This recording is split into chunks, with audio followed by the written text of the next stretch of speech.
May Jason Arday rest in peace and in power. The thing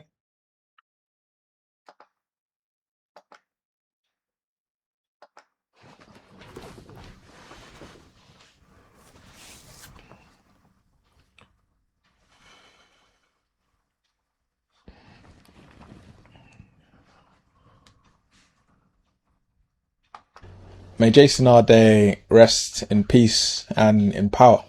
The thing about Jason Arday's story is that in many ways it could happen to any single black professional in public life. If you cast your mind back to the Euros, then you saw people leave monkey and banana emojis underneath the profiles of footballers who miss penalties. We know that in the days leading up to his eventual death, then podcasts hosted hosts telling jokes about a man that they didn't know. When there were allegations of plagiarism that led there to be a case to answer, including by Cambridge University, which has launched its own independent investigation, or Liverpool John Morsey University, or any number of academic institutions, there are broader questions about the structures that saw a man rise to the top, but not necessarily be subject to the level of scrutiny that might have saved everybody from this particular episode and saga. Jason Arday had a wife and 2 children who survived him, but he could have been there with him too. Now, we're not going to speculate. We're regulated, and it's unfair to human beings to do so. But when human beings become commodities, stories themselves instead of stories about the systems in which we exist, then all too often people can be picked and torn to shreds, hoisted up on pedestals, only to be absolutely destroyed when even the smallest speck, the smallest imperfection, the smallest mistake is magnified on a massive scale. We're dealing with wildfires and climate change, but the story of a black academic even reached international news. We saw people who are self-described race realists talking about how black people are less intelligent, or that representation in higher education where less than 2% of professors are black is actually a cause for concern. You know, it is a cause for concern. And I struggled to decide whether or not to react to any content to do with Jason Arday. And as it's said at the start of this creator's video, you know, may he rest in perfect peace and in power. And it's challenging because what was going through my mind is, Samuel, like, yes, you're an academic, you've studied 4 degrees, not to the level of professor or doctor yet, but you should speak on this, because there's too many culture vultures speaking on this rather than people that know what the internal academic landscape is all about. For those who follow me, you'll know that my master's dissertation was all about CRT, which is critical race theory, and what it's like being a black teacher in East London schools. And that dissertation was thousands of words breaking down situations and scenarios just like the Jason Arday situation. And it was me thinking that through that made me say, you know what, Samuel, be the guy, like actually speak on it, because a lot of people aren't going to speak on it. And again, it's not about views. It's about truth. It's not about, okay, I'm going to speak on this topic because everyone's speaking on this topic, which is part of the reason why I didn't even want to do a video when a lot of the dross was coming out and a lot of people were saying what they were saying. And the reality is this: nobody, I believe, with a sane mind and heart wishes death upon anybody. Nobody, I believe, with a sane mind and heart wishes like ridicule or like catastrophe upon anybody. But the reality is we live in a world where there's a lot of people who don't have, in my opinion, a sane mind or heart. And if you get into the corridors of academia, you know, one of the universities I studied at was at the time one of the best top 10 universities in the whole of the world. So I know what it's like being in similar environments. I'm not saying the same environment. I haven't studied at Cambridge. I haven't studied at Oxford. But from studying at a number 7 ranked in the world university all those years ago for my first master's, and then later graduating from that university a number of years later, studying my second master's, I understand the challenge that comes with being in the spotlight. Being in the spotlight academically. Being in the spotlight in an environment where people are going to scrutinize and then over scrutinize your work. And then after your work's been scrutinized and over scrutinized and you're aware of it, someone else is going to dig up some stuff to come back and try to over scrutinize again. Now, the reality is what this creator is sharing is actually the reality. The reality is we're human beings. And as human beings, we go through stuff internally that no one else knows. As human beings, we are challenged with stuff internally that no one else sees. I've often said in the past, if a man plays the piano, you will never know unless two things happen. One, you sit a set of keys in front of him, or two, he tells you. And this is the challenge we have in society. We've lost sight of the fact that there's only two ways we can figure out what's going on within someone's mind. And it's by what they're doing or it's by what they're saying.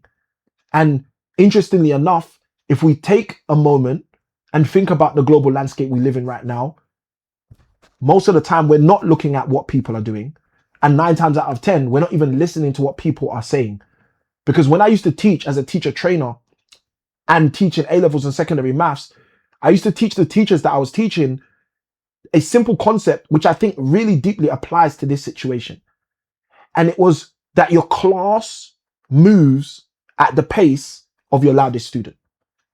And I used to encourage the teachers I would teach to understand that, because it's so prevalent and prolific as it pertains to how education works. But what most of us don't realize is it's the exact same principle that is at the heart of how media works. So our classroom, our world moves at the pace of the loudest student. So if you've got that student at the back who's disaffected, doesn't want to do anything, has been told all his life he will never amount to anything, but he's boisterous and bold and big with his voice, and he's always saying, "Oh, sir, I don't get it. Sir, I don't get it. Miss, I don't get it. Miss, I don't get it." Then what will happen is your class will go at that pace.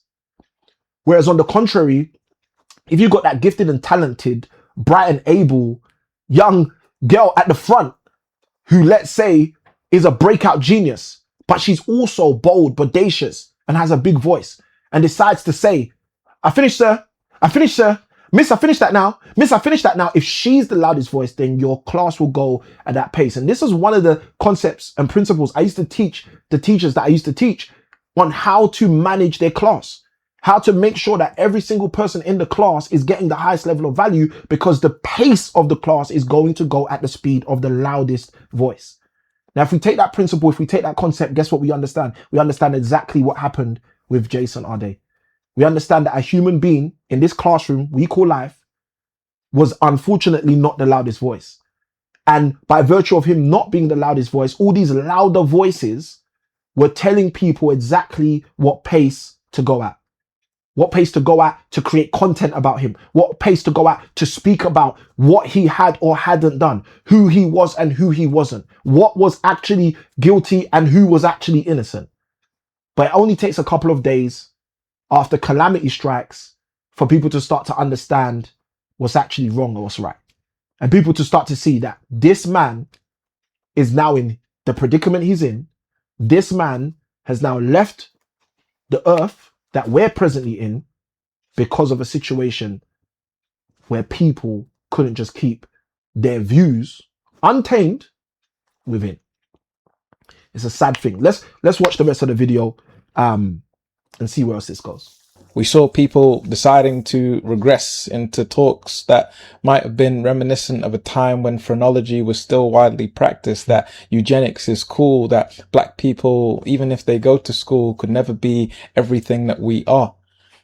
And when we tear somebody apart on that basis, then it's no longer about whether or not he lied or didn't. It's no longer about plagiarism. It's no longer about PhD theses either. It's about what it means to be black.